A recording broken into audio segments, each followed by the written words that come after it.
How many grandchildren do both of you have? Let's see. Jay, you have how I many? have seven. I have seven. Seven. Oh my gosh. How about you, Jim? I have four. Seven. That's 7, 11. 7 and 4 is 11. All right. Yeah. I have none, but I love children. Does that make it? You know. That's as Sure. long as you don't love them like our president. Oh my God. Oh, you had to mention it. You had to bring it up or whatever. We've got so much to talk about in that area, but I have a personal, I have a personal problem that I need to talk to you guys about. Oh no! Yes, yeah.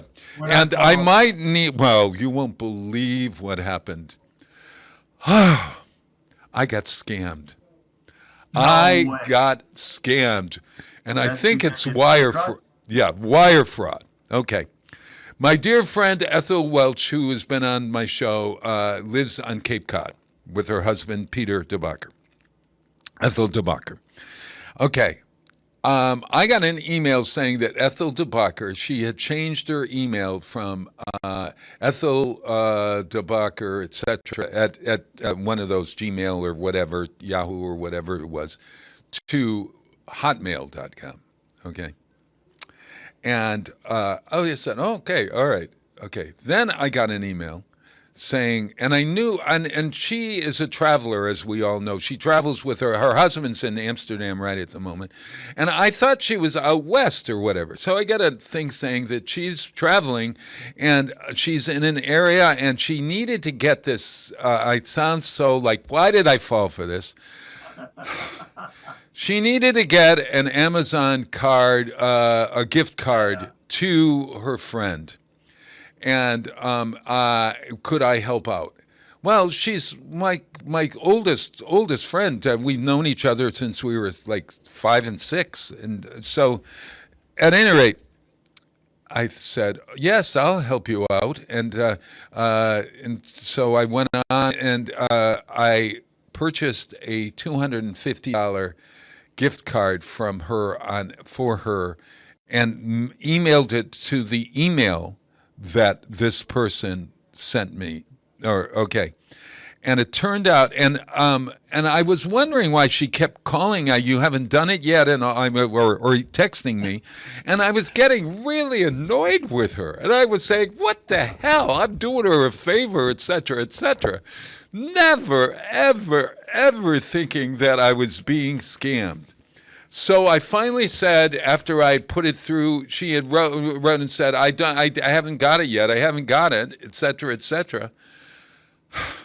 So I called her, and she said, Bob, that's a scam. I said, well, you could have, I didn't say you could have told me. I said, she said, I thought everybody because I got a couple of other people who have called me about it. And I told them no, and they said, yeah, I thought so. And then I started to think, well, I have hundreds of people on my email list, and how do I notify them? And quite honestly, they're all smart enough to not do this. I did it. What do I do? And have you guys, and as my lawyer, Jay Bose, and as my wise consultant, Jim Nagel, please tell me that please tell me that both of you have fallen for this, number one. 2, tell me what to do. And 3, should I be worried? All right. Only because you were stupid enough to do it. Yes, you should be worried. Have either one of you fallen for anything like that? I don't have that kind of money. I don't have that kind of money either. I mean, like, Well, you have it to give to this strange person. yeah. And after I got, so she wrote thank you, and the person, whoever it was, thanked me. And then the next day, I got another one. Could you possibly do a second one for me? No. And yeah. Do you believe this, Jim? I You've believe never. it. You're not answering, so I assume that you didn't. You're trying to be kind to this sucker. Correct. Yeah, I am. It's hard.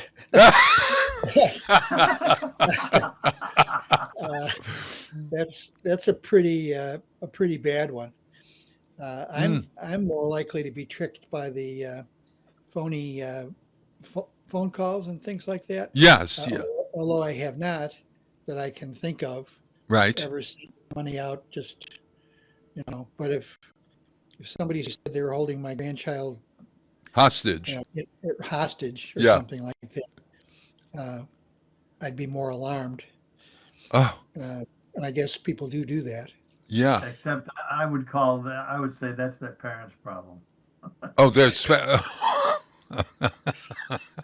I don't want them. Yeah. Okay. Jay Bose, though. Wait a minute. Okay. As my lawyer, Jay, Yes. what's the law that was broken here? Is this considered wire fraud, and is it a federal offense? And I would call Amazon. I called Amazon. Yeah. And what did they say? Well, first Don't I do was it I wasn't talking. I was doing it. I mean, like it was No, a you chat. gotta talk. I didn't gotta hear a talk to them. voice. You got to talk to real people. That's the problem. It's They too cancel easy, it's too easy to ignore if all you're doing is typing. No, Would they no. cancel it? They were Yes. trying to cancel it, and then they said, "But we need to know it's you or something, so we're going to send you a code." So I went to get the code on my phone or something, and somehow or other. Oh, and then I went back to try and put it in, and on my machine, my computer, it moved to another area, and so I couldn't go back to where I was. Okay, I I don't know what that peacock. There was a peacock on Yes, on her. What was that? I think it was you going to another area. I get it. Okay, obviously I'm going to the zoo, everyone, or a bird sanctuary. At any rate, so I consequently lost all of the stuff that I had written, and I had told a story, et cetera, et cetera. And they said, we're going to connect you to another division. And was it the fraud division? And I don't know. But they're going to I'm going to follow through, but I need some time to do it. And I can't because I've got so much community stuff happening to me at the moment. Did you put it on a credit card? I did. Call the credit card company, let them know you got scammed. They will generally reimburse you, but you got to do it quickly. All right, I'm going to do that today. American Express. Oh, here I'm giving out my cards and everything. What's the number of your card, Bob? Let's see. Let me get my card out here. Did you want the CV number as well on the front? Yeah, I really need The that. security number. On my security Follow up number. on this fraud case. Yeah. I changed my password on Amazon. That's one thing that I did. All right. Yeah. Now, what do I do about my email account? Because obviously they've gotten into my email account now. Don't Get a answer Gmail anymore. account. Get rid of that crazy AOL or Yahoo crap. Do you think I should do? Do you think I should do that? Peter's the Bob voice still from. has a Yahoo account. I do. What? What? Yahoo is the most unsecure email since sliced bread. No. Yes. All right. So how? Hotmail might be worse, Brady says. What is it? Hotmail might be slightly worse. Well, apparently it is. There are all kinds of scammers on Hotmail. That's the one that my friend Ethel was on Hotmail, or that was the fake one that the woman. Holy mother of God! So could this criminal be put in jail? Because I also know what because I emailed it to Depending this. on what country they're in, Bob. I didn't think of that. Oh They my! could be on, they might not even be on this continent. That's right. Oh my God! I mean, you've got your in-house expert there. Yeah. I depend on my grandkids to help me out on the stuff I don't know. Oh, all right. Okay. So, all right. So, but I'm going to change then to a Gmail account from my That's account. a wonderful idea. But how am I going to let my folks know what? They will call you. They'll say, "Hey, you change your email? What's your email? Yeah, but what about all those business people that have not? I told you, you're never going to see them again.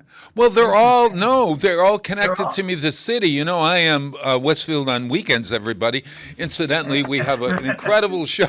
Bob, you can set up a temporary forward from your Yahoo account to your new account. There you go. Wait a minute. What? Okay, Peter, can we talk after the show?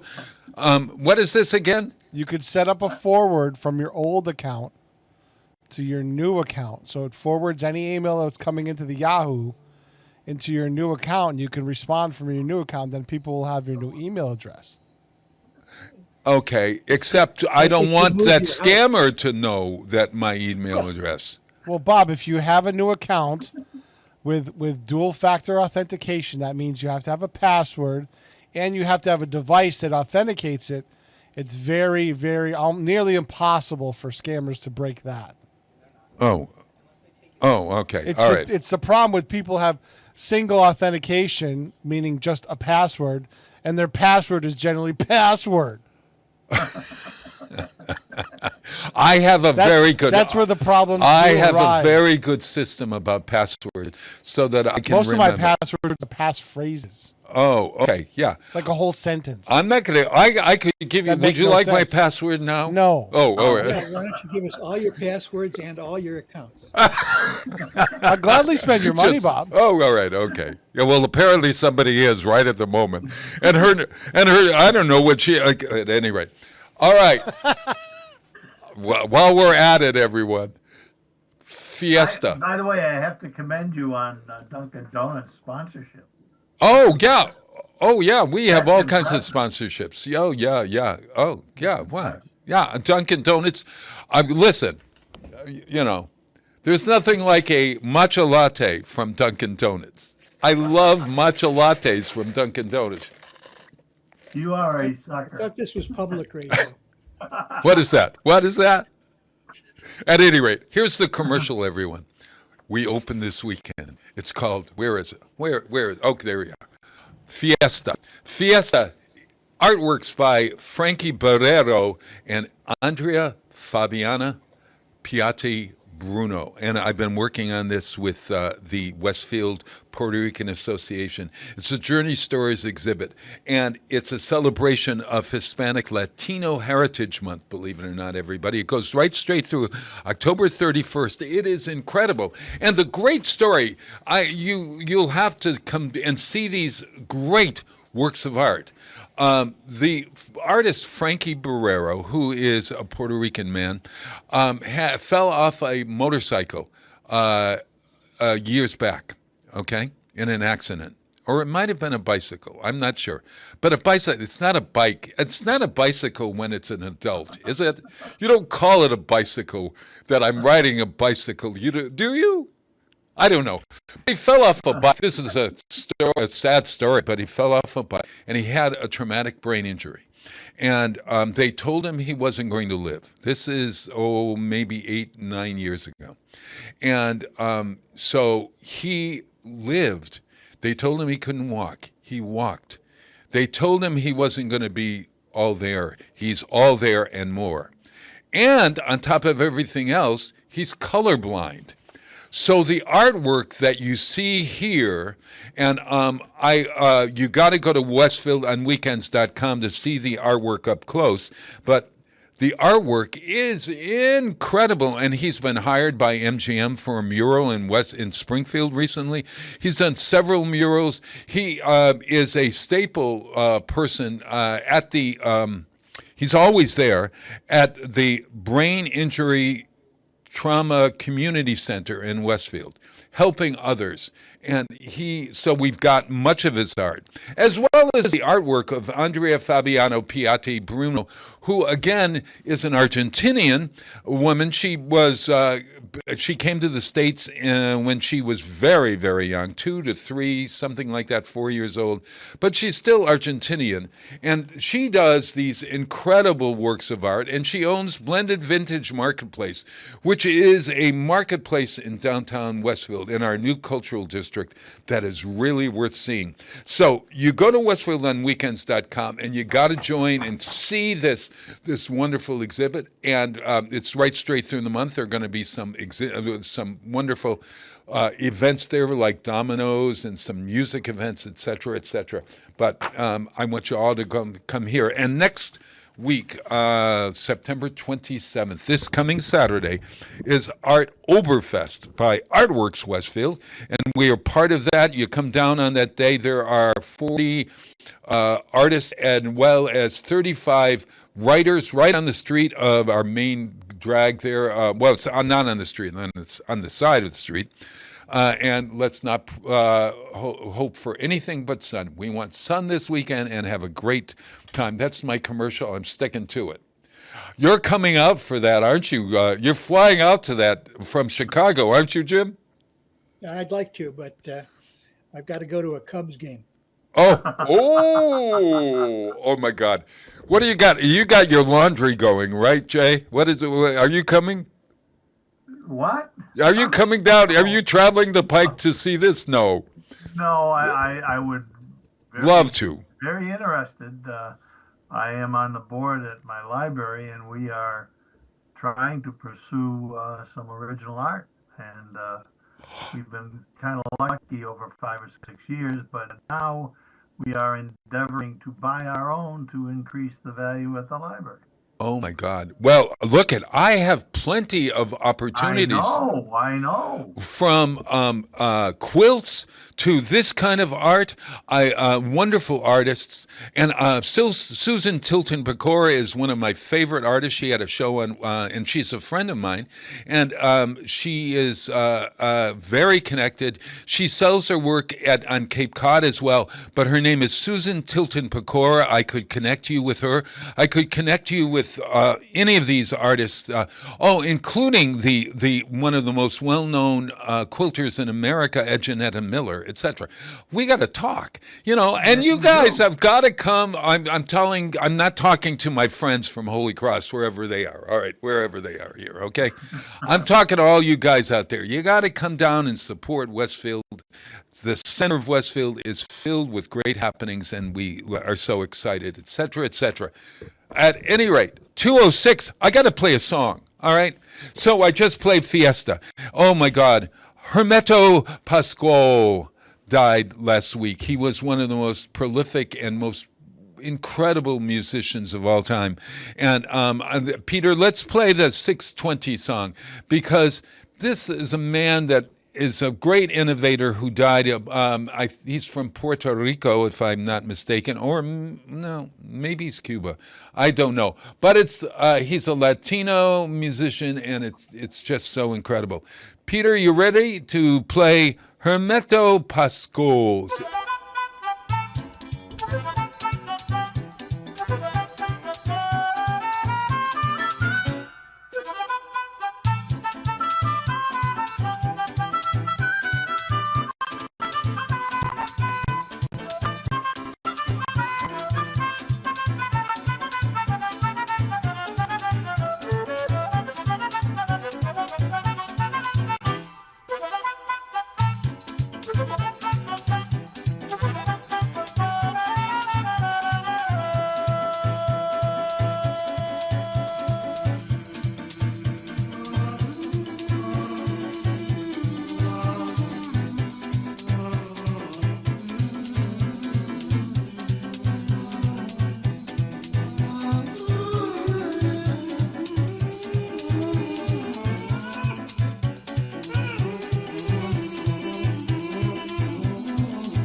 Support for community radio on WSKB is provided by Betts Plumbing and Heating Supply Company, an independent family-owned wholesaler serving Westfield for over 50 years, specializing in plumbing, heating, and industrial piping supplies.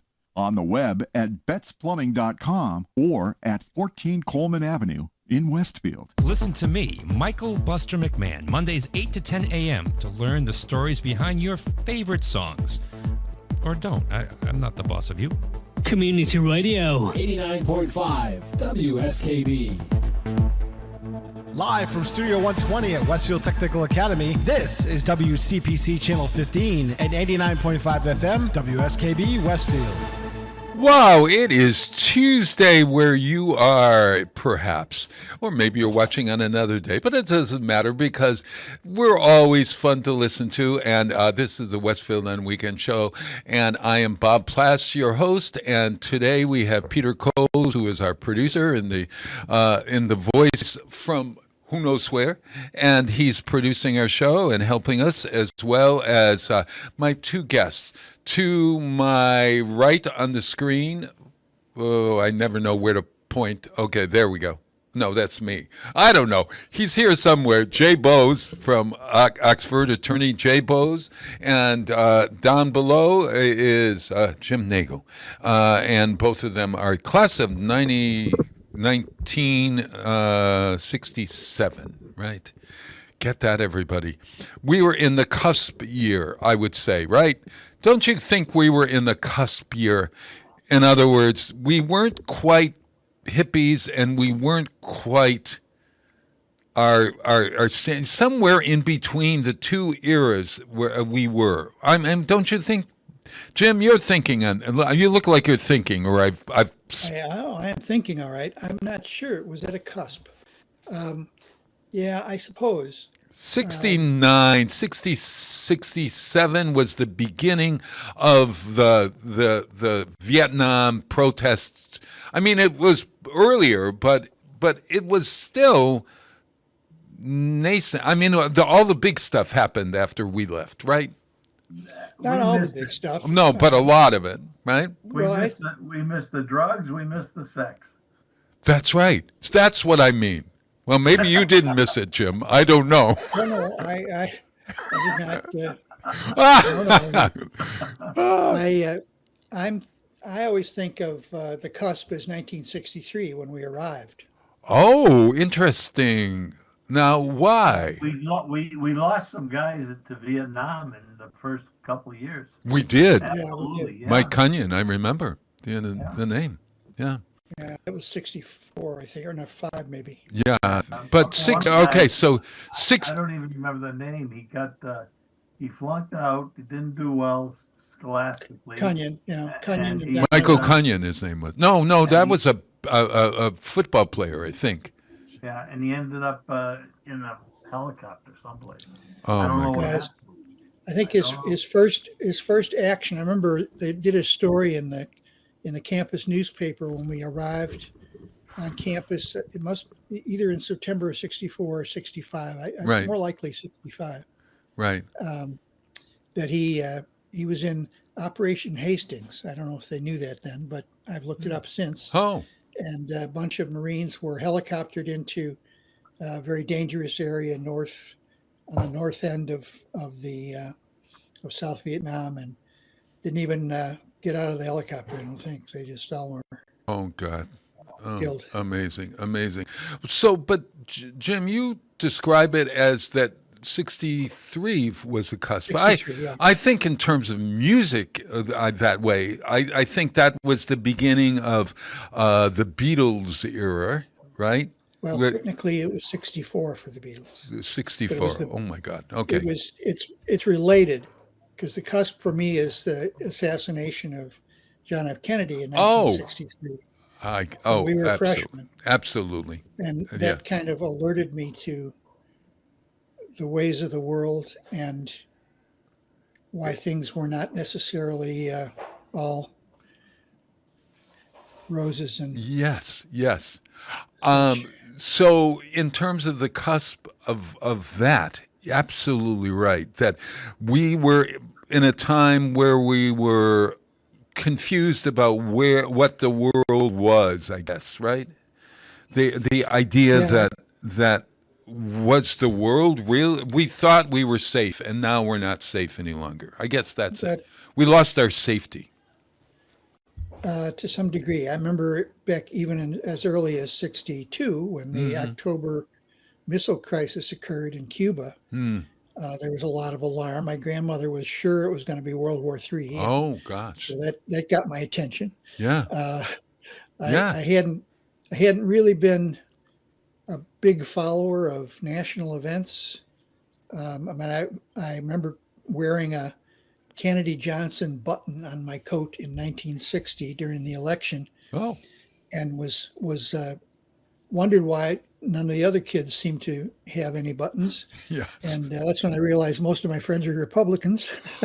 Oh, really? And so they were support. Yeah, 'cause I went to high school in a well-to-do suburb in Chicago, Uh-huh. and you know, a lot of Hillary Clinton people were up there, and she was a Republican originally. What are you talking? You mean Hillary was living at that point in that area as a She lived in a Republican? suburb of Chicago. Yeah, Oh, had no idea. Wow. yeah. Wow. She's a couple years younger. So you see, I think that experience of being learning to be political or learning to be aware of what's happening nationally, Yeah. that you had an experience of learning that. I had just the opposite experience I just didn't know what was happening. And maybe it was because I was dealing with my own issues around OCD and mental illness and all of that sort of crap, at that point in my life. But I don't, the Cuban Missile Crisis came and went, and I knew there was something going on, but it didn't connect to me for some reason. Well, I think the connection for me was assisted greatly by my interest in folk music at the time, Oh. and Bob Dylan. At that point in his career, he was writing more protest type songs. Yes. So the Yeah. Masters of War and songs like that really caught my attention and helped me in my education. It made me curious to look into what else was going on in the world, and I became a little more. You remember the Ballad of Medgar Evers by Bob Dylan? It's in Gosh, his no. second album, I think. I don't know that. But I wouldn't have known about Medgar Evers. Yeah.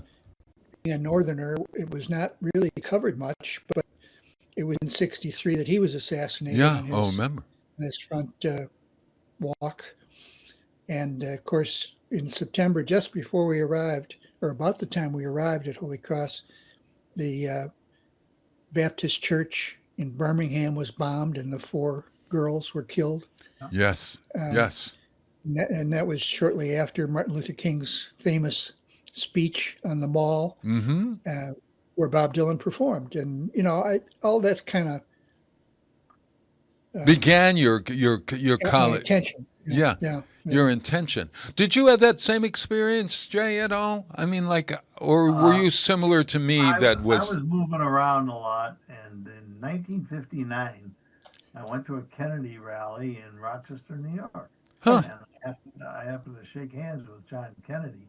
Wow. But Wow. it was like I was aware, and a lot like Jim was saying, but you're also separated. I mean, we were also insulated from it, and not a lot of people were paying attention. And I go back now and I look at the kids that went to the lunch counters and that kind of stuff, and they were taking their lives in their hand, and I was totally oblivious. Yeah. I was totally myself. Yeah. Yeah. I pride myself on being aware and on being interested and being involved, but man, we were totally insulated. We were insulated. We were. It There is were no black students in our class at Holy Cross. no. Well, there may have or at the school itself. There may have been one or two, right? There might have been one or two Africans. Yeah, Africans. Yes, people from Africa, but I remember. the first Black American students didn't arrive until we left, I think. Yeah, and of course we were living in in Worcester, or spent a good deal of time in, but we weren't connected to downtown Worcester or the poverty or any of that sort of stuff. Well, but I once or twice, I think, I went to a community center in Worcester, part of a program from college to get the white kids to go down into a settlement house sort of thing. And I remember playing ping pong and I helped a student write an essay about Columbus Day of all things. Oh my gosh! But I mean, those are about the only memories I have. Yeah. And toward the very end of our time at Holy Cross, there were some marches downtown in Worcester. Yeah. Remember Will Major? Yes, I do. He was ahead of us by a year. Yeah. And I didn't know him, but he was pretty badly beaten up for demonstrating against the war. And I actually met him and became friends with him later when I went to graduate school at SIU Carbondale, Southern Illinois, because he was a grad student there. I didn't know him in Holy Cross. How do you I got like to that? know him at Southern. He was a really nice guy. Yeah. My becoming aware of what the world needs to be, how do I put this? My becoming socially and politically aware has really only been since I've been a senior. I really believe that once, when I was living in New York City, I was pursuing my dreams of stardom or whatever, and working. And it was all about raising the rent and the money for the rent, as well as trying to find a way to move my career along. And it wasn't moving. And then I get involved in, catering, and I'm making all kinds of money. And my focus was, it didn't happen until I really came to Westfield, Massachusetts. Right after 9/11, I think for me that changed my view. And now that I'm older and I look back and I think, wow, how come I wasn't involved? How come I don't have the fire that I have in my belly right now to sort of say, hey, wake up, we got to do better. I don't know. But I'm so glad I got there. I'm so glad I got to a point where I can finally say, yeah, I am working on trying to be better myself, and I'm doing something that has purpose and meaning, as well as hopefully maybe working for a better world in a small way. I don't know. But that didn't happen until now. And I'm very grateful to people like you, Jim, who really, were there and have always been there politically or whatever. Jay, you've always been there politically because you're defending. Yeah, Jay, tell everybody who do you defend in the world? Idiots. No. I love the poorly educated. You are working with the poorly educated, right? Yeah. Yes, and they Trump's voted people. for their president. Yes, Trump's people. I am not involved with the smartest people at the present time. I too am sort of very happy I've become more aware as I grow older, but I'm kind of disappointed in that physically I'm not able to do what I wanted to do. Yeah. Yes. Yeah. And that's very bothersome at this point, because I finally know what's right and I finally know what needs to be done and I can't do it. Yeah. And God knows all three of us want to be alive, to be able to say that the world is on a better course. I don't want to die without knowing that there is something there's a world structure that is now in place. Oh, it could change and it could evolve, but we got to get it back on track. I tell my heart doctor, please don't let me die until the Orange Man is dead. Oh my God! Please, God, no, yeah, but you're not doing it. We don't have to report you to the FCC or anything. Oh no. No, you don't. No. Because I'm physically incapable of doing anything myself. Yeah. All I want to do is survive. It's. I only want to survive to celebrate. Survive to celebrate. Yeah, I've come to I played earlier a song called "What Are We Waiting For to Be Happy." I've changed my mind about that in the past couple of weeks. I really think I've changed it for myself. What are we waiting for to be okay? I think we all have to work for being okay. This is not my thought, incidentally. I heard it somewhere, but I like that idea because happiness is so fleeting, and we all work to be happy.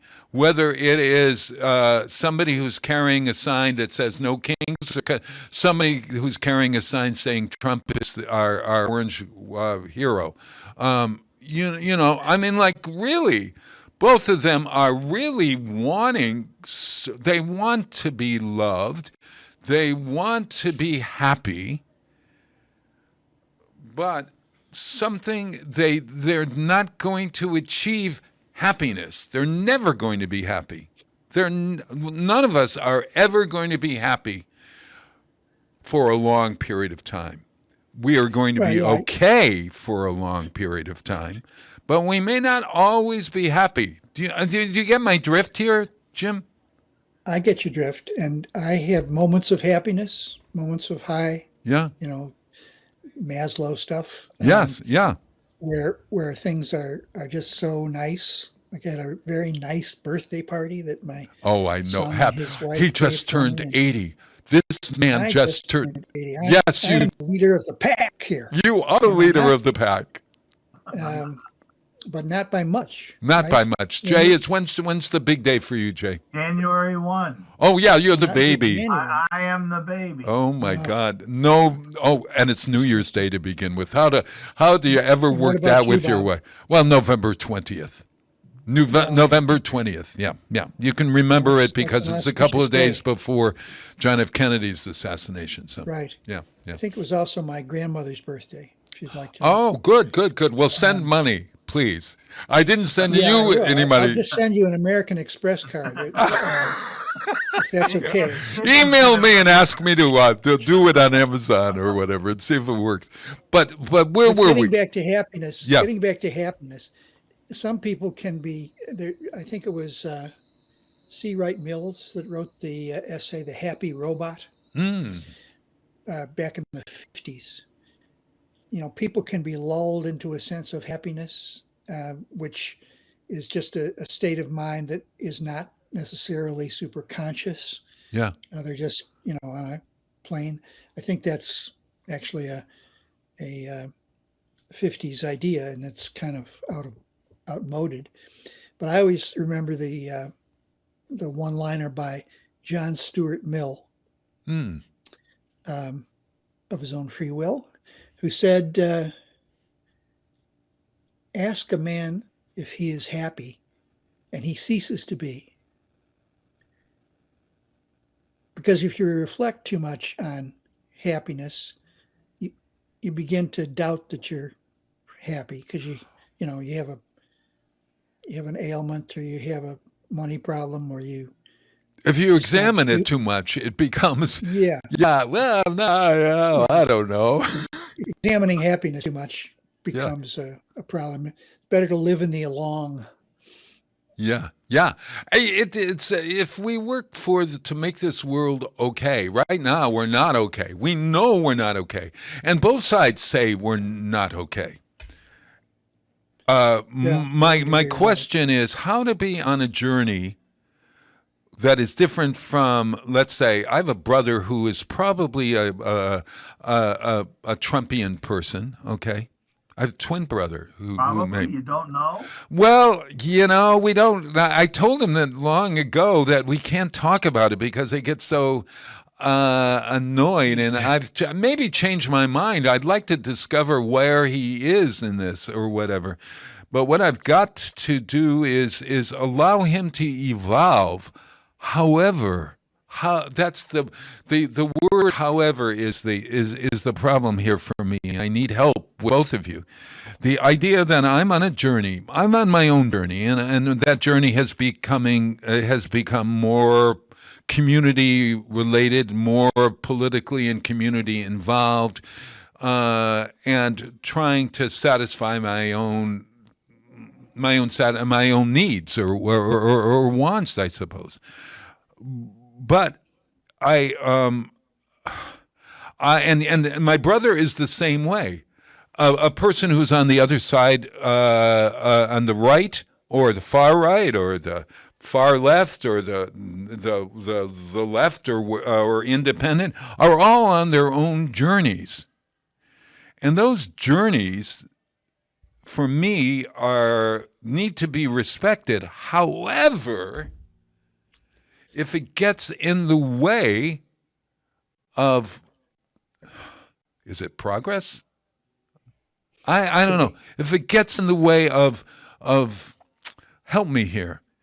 Yeah, you know what do you get my drift here or get where I'm going? I need help. I'm almost 80. I'm getting your drift. Yes. Yeah. Yeah. I drove by we have No Kings on Tuesday nights in downtown Westfield on our green, and James goes all of the time. My spouse. I drove by the Trump flag wavers at the corner of Little River Road and North Elm Street in North Main Street or East Main Street in Westfield just this weekend. And I'd come to the point that I thought to myself, okay, how can I do this?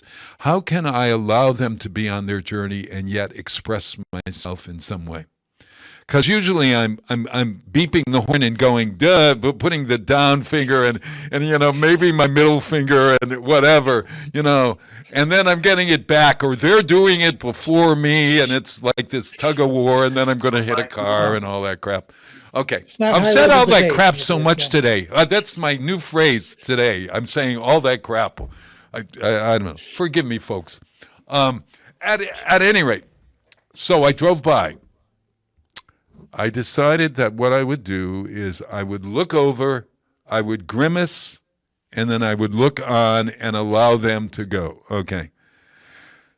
And then I drove forward and I said, is this helping? And is it helping me, or is it helping them, or is what? Help me out of this, Jim and Jay. Please help me out. Yes, speak.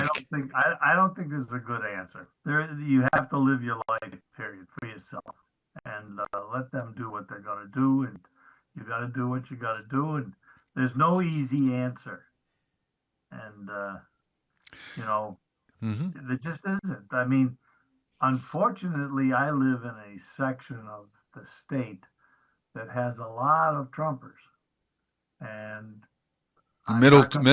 middle central Massachusetts. Yeah, central Mass, and they are quite demonstrative.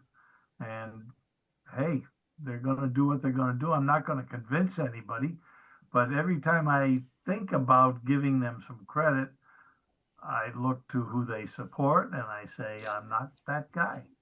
I'm not going with that guy. Yeah. So that's that. Yeah. Jim? I am inclined to agree with Jay that there's no good answer. There might be small incremental answers, like being able to talk to those who are on the fence, if there are any left, or if you know of anybody who is. It seems as if we're so polarized, one way or the other, right? That the middle is kind of shrinking. Although I'm sure it exists. I unlike Jay, live in a very heavily Democratic area. In Chicago. Yes. It's a blue town. I live in a blue ward and a blue precinct and a blue everything.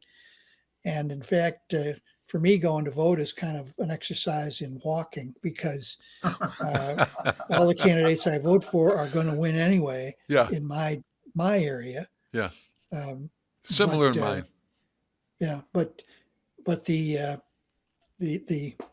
idea of voting was instilled in me by my first failure to vote when I was again younger and in graduate school. Right. I was so upset by the Democratic Party in 1968. I'd not been a Kennedy rooter. I was a McCarthy rooter. Uh-huh.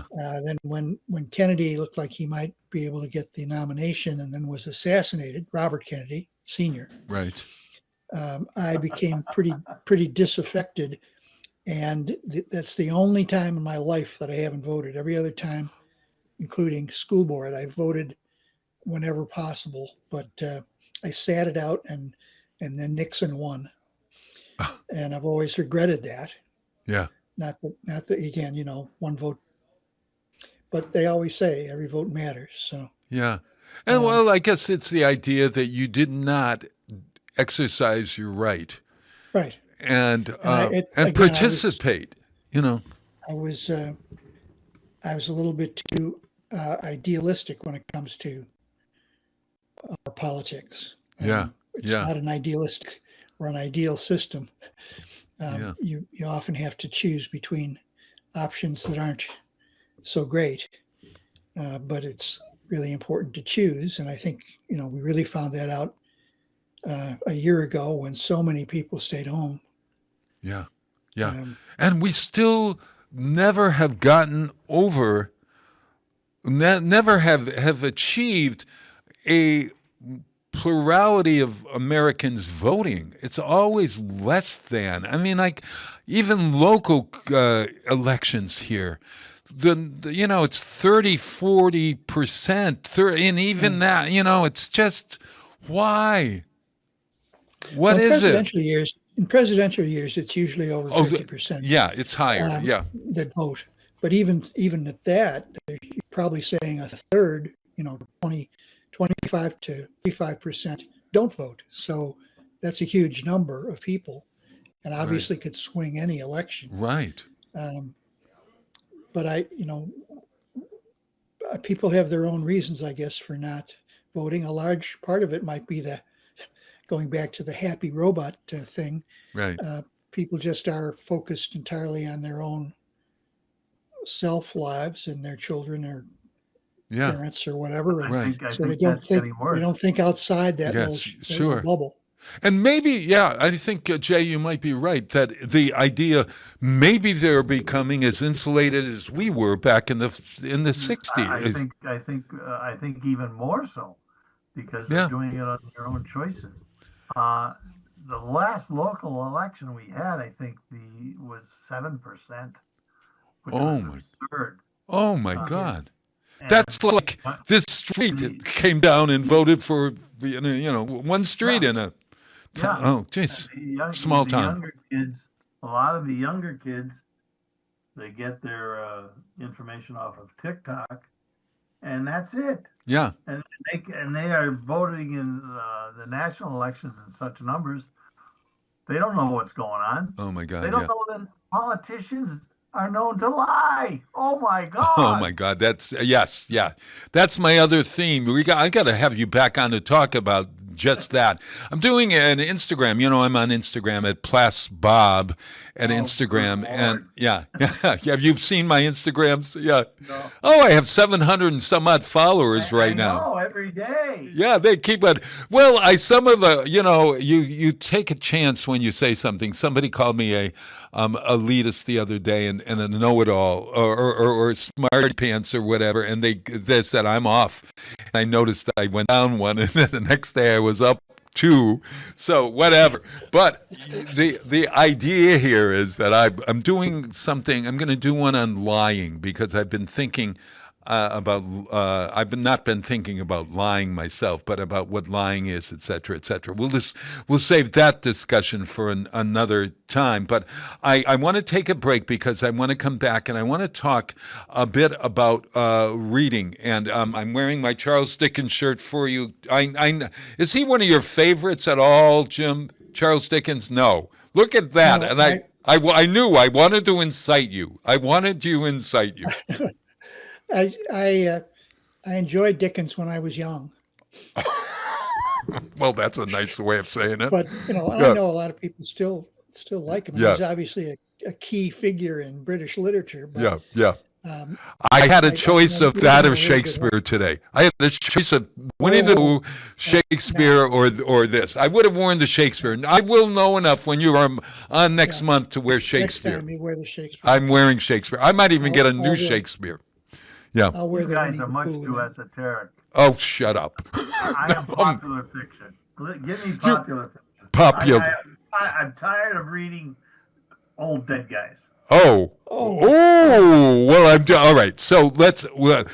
This is a revolution waiting to happen. Let's play Tracy Chapman talking about a revolution. This is a great Tracy Chapman song. I love this. Talking about a revolution. Listen to the words.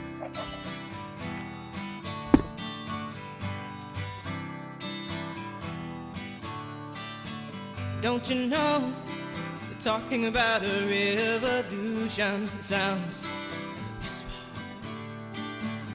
Don't you know, we're talking about a revolution. It sounds like a whisper. While they're standing in the welfare lines, crying at the doorsteps of those armies of salvation, wasting time in the unemployment lines, sitting around waiting for a promotion. Don't you know, talking about a revolution. It sounds this way. Poor people gonna rise up, get their share. Poor people gonna rise up and take what's theirs. Don't you know you better run, run, run, run, run, run, run, run, run, run, run, run.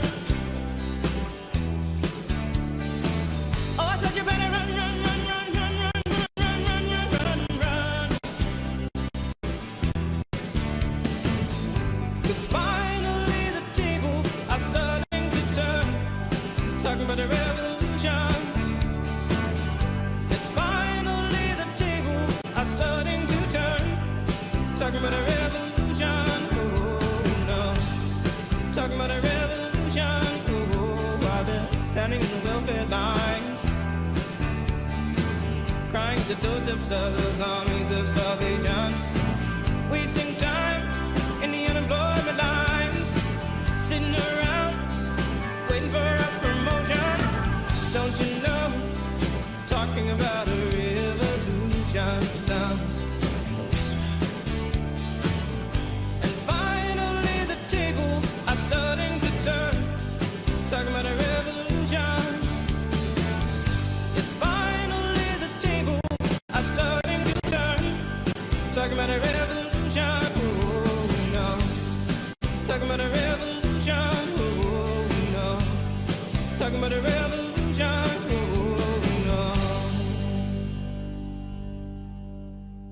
Support for community radio on WSKB is provided by Betts Plumbing and Heating Supply Company, an independent, family-owned wholesaler serving Westfield for over 50 years, specializing in plumbing, heating, and industrial piping supplies. On the web at bettsplumbing.com or at 14 Coleman Avenue in Westfield. Hi, this is Harry Rock, host of Rock on Westfield every fourth Wednesday at 8 a.m. Tune in for my view of this place I call home. Community Radio. 89.5 WSKB. You're listening to 107.5 WSFD-LP, Westfield Community Radio in Westfield, Mass.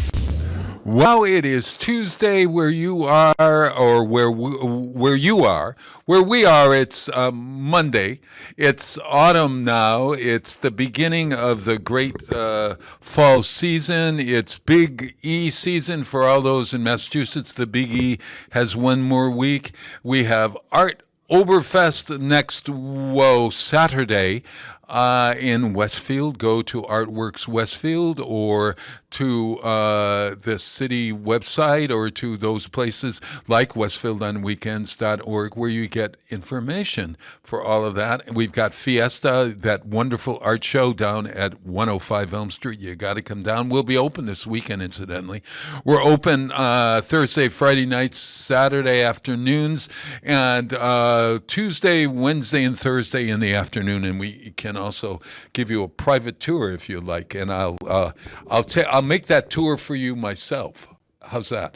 At any rate, we were having a great show with my great friends. Oh, look, they've switched seats. We got Jay Bose underneath me, and Jim Nagel to my right, or to my left as you look at the screen. I don't know, whatever it is. He's sitting somewhere here.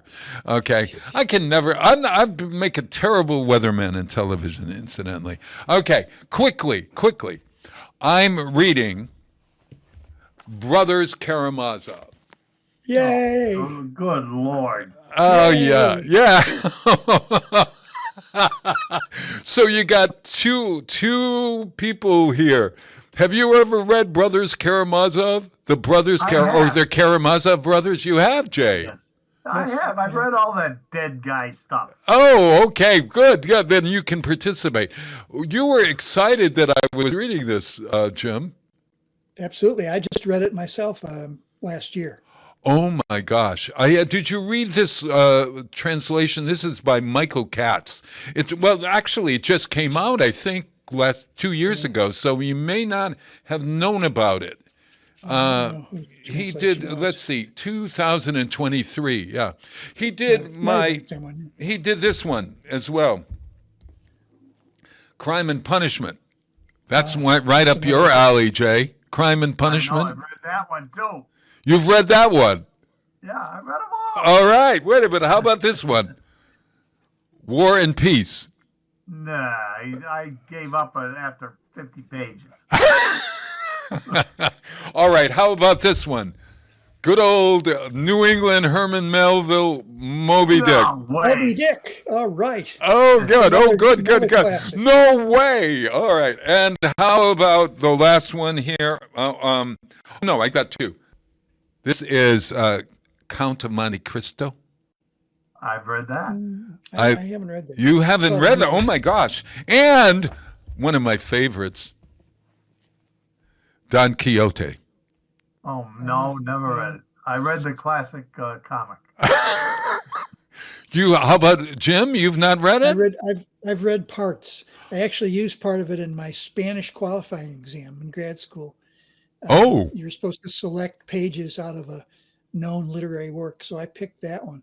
Oh my gosh! Okay, all right. Did a terrible job, but they passed me anyway. Okay. I haven't read the whole book, but I know the gist. Oh, yeah. Well, you know the gist. This is actually one of the more entertaining books I've read out of all these. Do you believe it? I've read this in the last 2 years. I don't know where'd I find the time. At any rate. I don't know, but yeah. 10 pages a day is all about as much as I really can work through on Brother Karamazov because it is so dense. It is dense. And but the word dense is that doesn't say that it's not enjoyable. But no, it's very rich. It's rich. Stop it. Oh, yeah. No. You've got to justify your existence. No, yeah. Well, the problem is that it is also one of those strange novels written by Christian. He's Dostoevsky is a Christian man of faith, okay, writing about is there a God, isn't there a God, and all different aspects of what it means to believe and whatever. It's a really interesting book that way. The language, as Michael Katz does write this book, I saw a thing, the best part about the internet is now I can go and say, what happened in chapter 3 that I just read of Brothers Karamazov, and then they can tell me.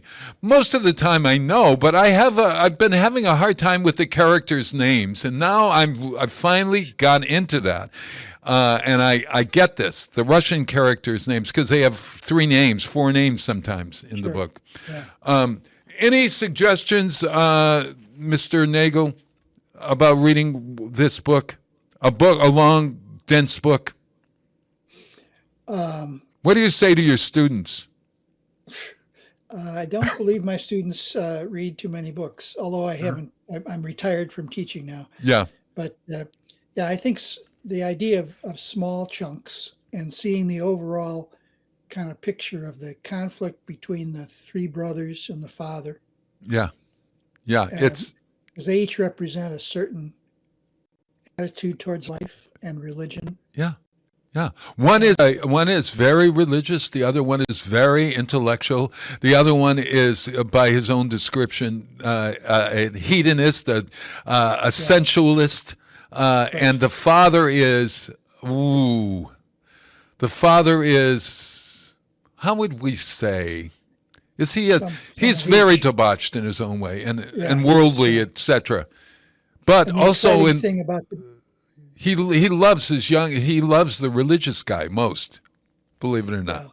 Well, sort of. And the exciting thing is there's a murder. Who killed who?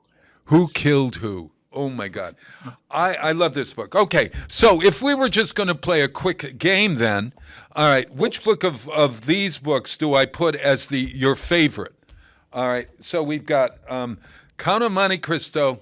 Let me get it into the screen here. Count of Monte Cristo, Moby Dick, Crime and Punishment, Brothers Karamazov, Don Quixote, and War and Peace. What are we putting on the worst book for you? And Jay, you can say which book will you never read? I would never read any of them again. Right. However, Count of Monte Cristo most aligns with my present reading schedule. I'm reading one of short stories about what the hell is the name of Stephen King's book? The End of the World as We Know It is the name of the book. Oh, yes. Short stories about the, good Lord, my mind just went away. Anyway, it's an excellent story for your readers out there. It's the new Stephen King. Yeah. Well, it's not Stephen King. It's in the vein of Stephen King. Oh, it's in the vein of Stephen King. Oh, yes. A la Stephen King. All right, but which of these are you going to recommend? The Count of Monte Cristo. Oh, okay. Moby Dick. Moby Dick. Yes. I'd say right for me it is Don Quixote. Okay. That's amazing that the 3 of us all picked different, which was the worst one for you out of those? Which is the one that you don't never have to read again? War and Peace for me. War and Peace. I have never made it through War and Peace, and I might give it one more try, but I doubt it. Read the first book of War and Peace. That's better than the second book. Okay. Okay. War and Peace for both of you, and I would say which one I won't read again. I got to think. I think it's much time left. I think. Yeah, I know it. War and Peace. War and Peace. That doesn't mean I don't like it. That doesn't mean I don't. Oh, stop it. Okay, so you've given a recommendation, Jay Bose. What do you? So it's At the End of the World, or what's the name of that? The End of the World as We Know It. The End of the World as We Know It. God help us if that's true. Stephen King's stand.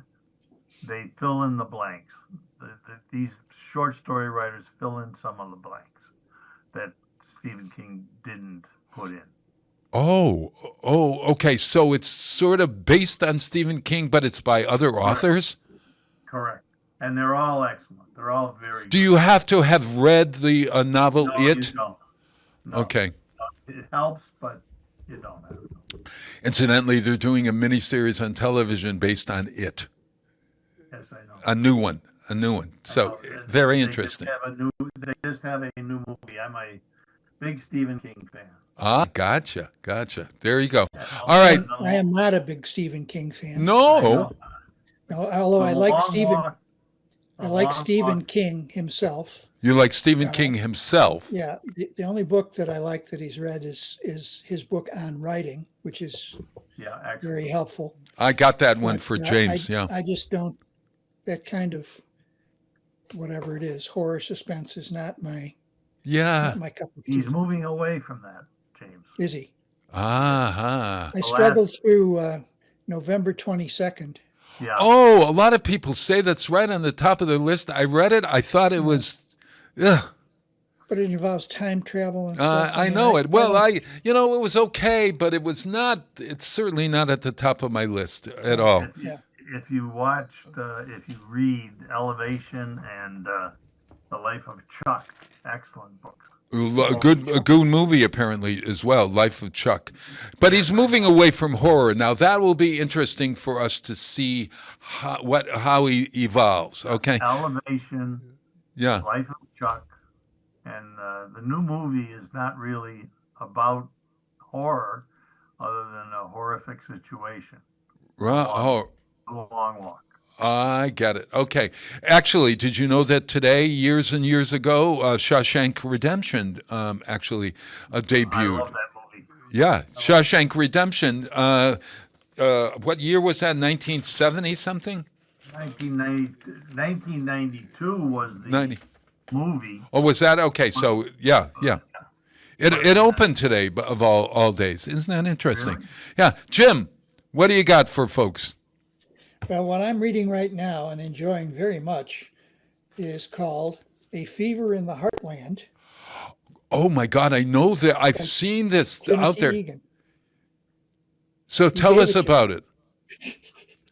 You gave it to me, you remember? I gave you this book? Yes. It's about the Ku Klux Klan. Oh my God. Take over America. Yes. It happened almost exactly 100 years ago. And at one point, Indiana, the neighboring state to Illinois, 1 out of every 3 men was a member of the Ku Klux Klan. Oh my gosh. Oh my God. And which means that everybody living in Indiana, if they have ancestors from 100 years ago, have a grandfather or somebody who was probably a Klan member. Oh God, that's true. They probably still are. And they could well be. I have met Klan members from Indiana. Yeah. It was a long time ago, but I'm sure there are still some around. Oh my God, and what makes this particularly riveting is that it comes that their organizing principle was to work through the evangelical churches and to preach in church and get Klan support that way. And their claims of being, we want a Christian nation, right? A white Christian nation, right? No more Catholics, no more Jews, no more blacks. Really struck a chord in Indiana in 1923-45.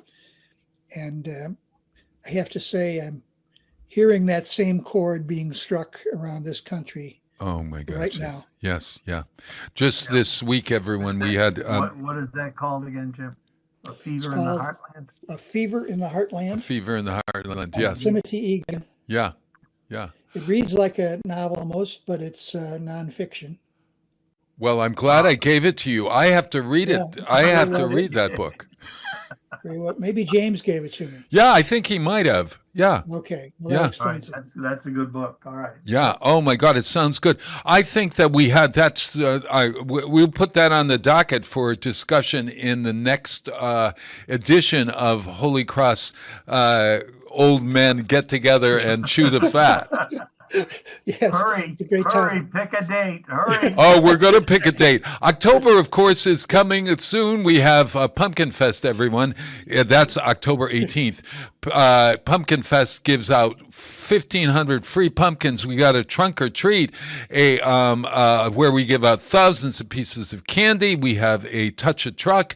You can touch any kind of truck your children and get into airplanes, et cetera, et cetera. We got strolling performers and food and community vendors and music, all on Saturday, October 15, rain or shine, at the middle school athletic field. So we really look forward to that. And don't forget Fiesta. We've got new classes. Oh, and October 3rd, next week, is our first up close and musical fall edition of our musical series. And now you guys wonder why I don't have time to call Amazon because I was scammed. At any rate, look at, I love you. Do me a favor. Both of you write Holy Cross Alumni Office. I will. We'll tell them that we're on once a month and having a great time here. And we'll build our audience for us here. And also, maybe we could even start to put this program on Substack. That's my latest thought, is we could just take our programming and put it on Substack. You know, what the hell? You know, what do you think, Peter Coles, producer? Oh, I think he's... Only if you figure out how to put it on Substack. Oh, okay. I don't need any more work. I got plenty. Oh, all right. Yeah, We're going to find somebody. Hey, Bob today's... can easily handle that. I think. I'll put it on my thing, yes. Make sure he's got the extra password. Yeah. The password is courage. And here's John Prine, everybody. Singing, from his latest album, which is called The Tree of Forgiveness. It's his last album, actually. And God rest in peace. John Prine, Summer's End. I'll see you all next week. Thank you, guys. Okay. See you soon. Thank you. Bye.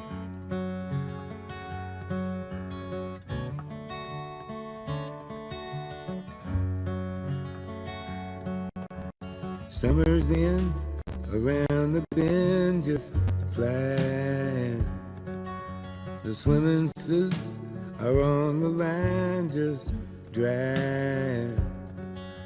I'll meet you there for our conversation. I hope I didn't ruin your whole vacation. Well, you never know how far from home you're feeling until you've watched the shadows cross the ceiling. Well, I don't know, but I can see it snowing. In your car, the windows are wide open. Just come on home. Come on home. No, you don't have to be alone. Just come on home.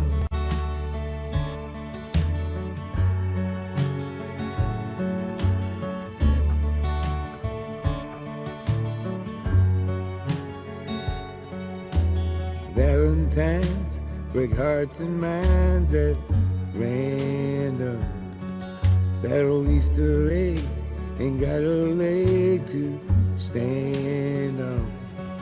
Well, I can see that you can't win for trying. And New Year's Eve is bound to leave you crying. Come on home. Come on home. No, you don't have to be alone. Just come on home.